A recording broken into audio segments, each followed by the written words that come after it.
प्रभु यीशु मसीह के मधुर नाम में आपको मेरा सलाम मिले। हम लोग लॉकडाउन के पीरियड में चल रहे हैं और 20 दिन और ये एक्सटेंड हो गए हैं।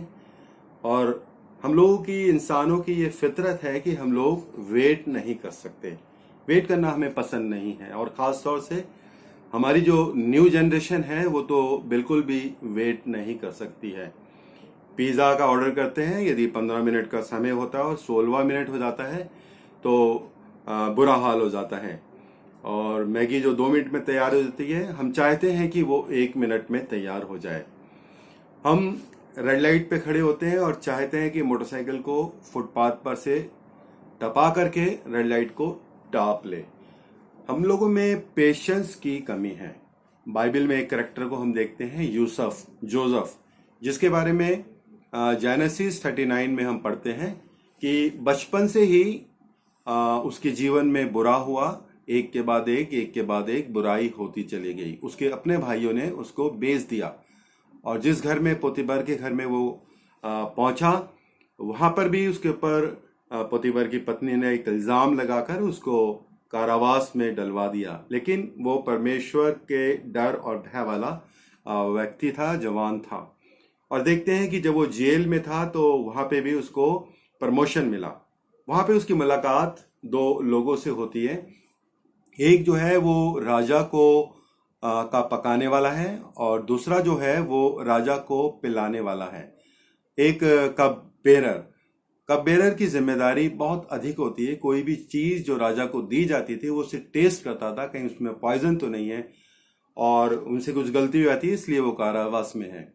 और दोनों ही सपना देखते हैं, और यूसुफ दोनों का ही सपने का मतलब बताता है। और जो कप बेरर है उसको बताया जाता है कि 3 दिन के बाद वो इस कैद से रिहा हो जाएगा और राजा फिर से उसको वो आदर और सम्मान देगा।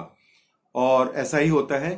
और 3 दिन वो कप बेरर उसे कहता है कि मैं यहाँ से आज़ाद होऊंगा तो मैं तुझे भी यहाँ से रिहा कर लूंगा।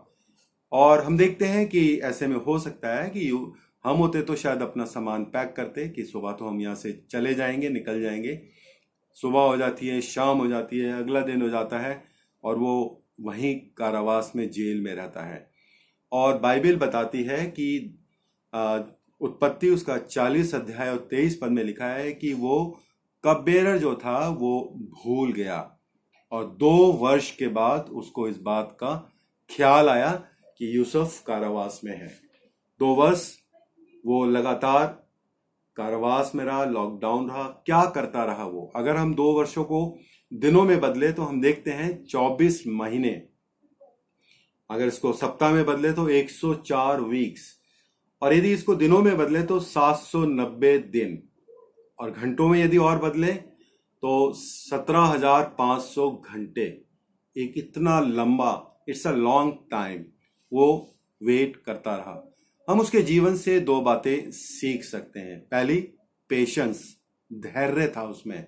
और दूसरी जो बात उसके जीवन से सीखने वाली है वो है एक्सपेक्टेंसी, उम्मीद।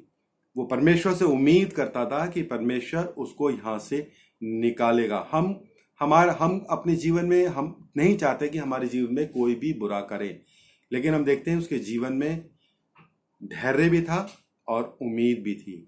हम वेट करना तो सीख गए हैं इन दिनों में, लेकिन हमारे जीवन में पेशेंस की कमी है। हम बार बार न्यूज़ देखते हैं कि क्या आ रहा है, क्या समाचार है, फोन करते हैं कि कब खुलेगा ये लॉकडाउन, कब खत्म होगा, और हमारे में पेशेंस की कमी है। भजन संहिता 130, और यदि आप उसकी 5 और 6 पद पढ़े तो वहां पे लिखा है कि पहरवा भोर को चाहता है। हमारी कॉलोनी में भी जो चौकीदार होता है वो जब ड्यूटी पर आता है तो थोड़ी देर वो डंडा मार करके और एक जगह बैठ जाता है। वो सुबह का इंतजार करता है, कब 5 बजे, कब 6 बजे, कब 7 बजे, ताकि वो अपने घर जाए। एक उम्मीद उसके जीवन में होनी चाहिए। ये उम्मीद मेरे और आपके जीवन में भी होनी चाहिए। ये लॉकडाउन का समय मैं और आप कैसे व्यतीत कर रहे हैं?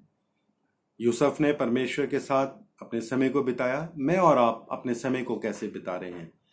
मैं और आप क्या ये सोचते हैं कि इन दिनों में मैक्सिमम मूवीज देखी जाए, अब अधिक से अधिक टेलीविजन देखा जाए, चैटिंग की जाए, फोन पे बात करी जाए, जो हमारा मोबाइल का डाटा है उसको मैक्सिमम यूज किया जाए, या हम परमेश्वर के वचन को पढ़ें। पिछले दिनों में हो सकता है कि हमने बहुत सारी गलतियां करी।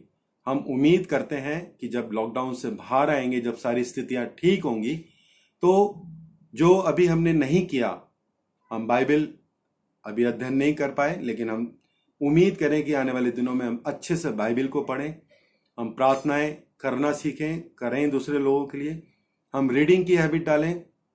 हमारे जो रिश्तों में दूरियां आई हैं, इन दोनों में हमने देखा है कि हमने लोगों को फ़ोन कर करके उनके हाल चाल पूछे, ज़रूरतमंदों की ज़रूरतों का ख्याल रखा। तो आइए इस चीज़ को आगे भविष्य में भी अपनाएं और यूसुफ की तरह हमारा जीवन भी आशीष होने पाए, हमारे जीवन से बहुत सारे लोग आशीष होने पाए। प्रभु हमें इस वचन के द्वारा आशीष दे।